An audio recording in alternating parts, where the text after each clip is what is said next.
नवी मुंबई स्थित टाटा स्मारक केंद्र के कैंसर महामारी विज्ञान केंद्र में किए गए एक बड़े अध्ययन में तंबाकू को लेकर अहम खुलासा हुआ है। इस शोध के मुताबिक धूम्रपान और तंबाकू चबाने की आदत छोड़ने से मुख कैंसर, खासकर गाल के अंदरूनी हिस्से यानी बुक्कल, म्यूकोसा के कैंसर का खतरा काफी हद तक कम हो जाता है। अध्ययन में बताया गया है कि तंबाकू छोड़ने के 10 साल बाद मौखिक कैंसर का जोखिम वर्तमान उपयोगकर्ताओं की तुलना में लगभग 60% तक घट सकता है। हालांकि विशेषज्ञों का कहना है कि ये खतरा कभी भी उन लोगों जितना कम नहीं होता जिन्होंने जीवन में कभी तंबाकू का सेवन नहीं किया। ये शोध अंतरराष्ट्रीय पत्रिका इंटरनेशनल जर्नल ऑफ कैंसर में प्रकाशित हुआ है।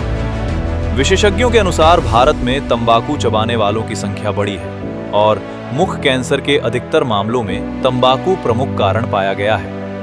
डॉक्टरों का कहना है कि तंबाकू छोड़ना बेहद जरूरी है, लेकिन सबसे सुरक्षित तरीका यही है कि कभी इसकी शुरुआत ही ना की जाए। इस अध्ययन के निष्कर्षों का उपयोग तंबाकू नियंत्रण कार्यक्रमों और क्विट लाइन सेवाओं को मजबूत करने में किया जा सकता है। को किसी भी फॉर्म में, चाहे आप स्मोक करते हो या च्यू करते हो, अगर आप उसको 10 साल तक अगर आप पूरी तरीके से उसको छोड़ दोगे तो आपकी रिस्क जो है 42% टाइम्स आपकी रिस्क कम हो जाएगी अगर आप करते रहे उसके कंपैरिजन में।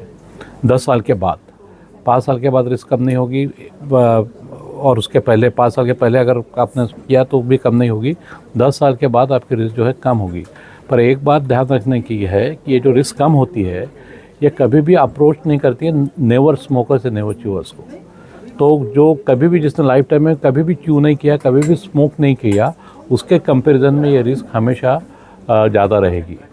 तो स्मोकिंग को छोड़ना या च्यूइंग को छोड़ना हेल्पफुल है, it works, but it never works to the level कि आपकी रिस्क जो है वो नेवर स्मोकर या नेवर च्यूअर्स के बराबर हो जाए। तो इसमें ये जो स्टडी है 5 सेंटर्स में हुई है। एक तो टाटा हॉस्पिटल जो कि परेल में है, एक्ट्रेक में, बार्शी में, उसके बाद वाराणसी में और उसके बाद बीबी बरुआ इंस्टीट्यूट आसाम में, 5 जगह पे हुई।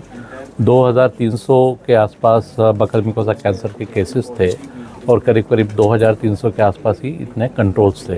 तो टोटली करीब करीब 4500 लोग इसमें सम्मिलित थे और इन सब लोगों को हमने एक क्वेश्चनर दिया और इस क्वेश्चनर में 11 टोबैको प्रोडक्ट्स के ऊपर जानकारी ली गई।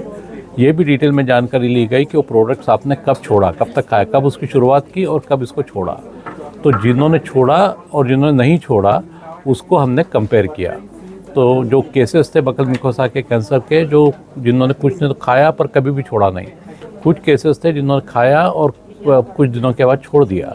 उसी तरीके से कंट्रोल्स थे जो कि नॉर्मल थे, उन्होंने खाया कुछ समय के लिए और फिर उसके बाद छोड़ दिया और उन्होंने कभी भी नहीं छोड़ा। तो उनको आपस में कंपेयर किया। तो जब आपस में उनको कंपैरिजन किया तो ये समझ में आया कि अगर आप छोड़ देते हो तो आपकी रिस्क जो है 42% जो स्मोकलेस के लिए आपकी रिस्क कम हो गई। तो almost we can say 50% risk reduction है स्मोकिंग या च्यूइंग छोड़ने के बाद। सो ऑल कैंसर, सो सिर्फ बकल म्यूकोसा की अगर आप बात करें, सिर्फ ओरल कैविटी कैंसर्स की बात करें तो 90% जो है वो कैंसर जो है स्मोकिंग और या च्यूइंग की वजह से है। सिर्फ बकल म्यूकोसा या ओरल कैविटी कैंसर्स की बात करें तो दूसरा कैंसर जो है उसमें अंदर अल्कोहल जो है इंपॉर्टेंट है। स्मोकिंग च्यूइंग के अलावा अल्कोहल है। उसके बाद ओरल हाइजीन एक बहुत बड़ी इंपॉर्टेंट चीज़ है। उसके बाद ऑक्यूपेशनल, कुछ जो ऑक्यूपेशंस हैं, जो इंडस्ट्रियल वर्कर है, जो कार ड्राइव करते हैं वो, और एक जो जेनेटिक फैक्टर्स है। तो जेनेटिक भी बहुत इंपॉर्टेंट है।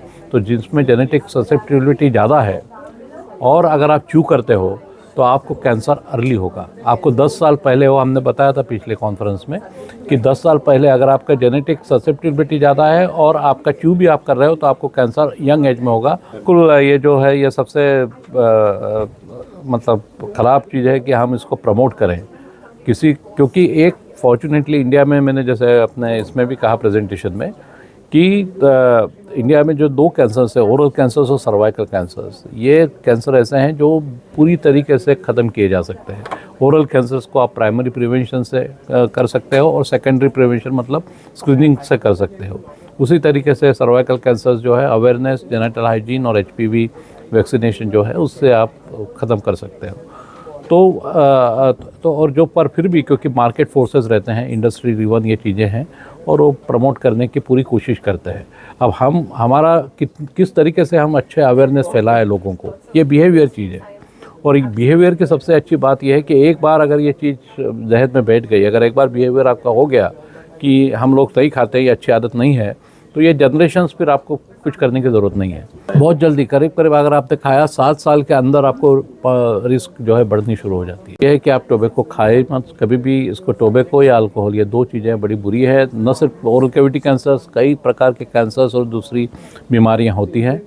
दुर्भाग्यवश अगर आपने ये टोबैको की हैबिट्स या अल्कोहल ड्रिंकिंग की हैबिट्स अगर शुरू कर दी है तो उसको जो है स्टॉप करें जितनी जल्दी हो सके उतनी जल्दी।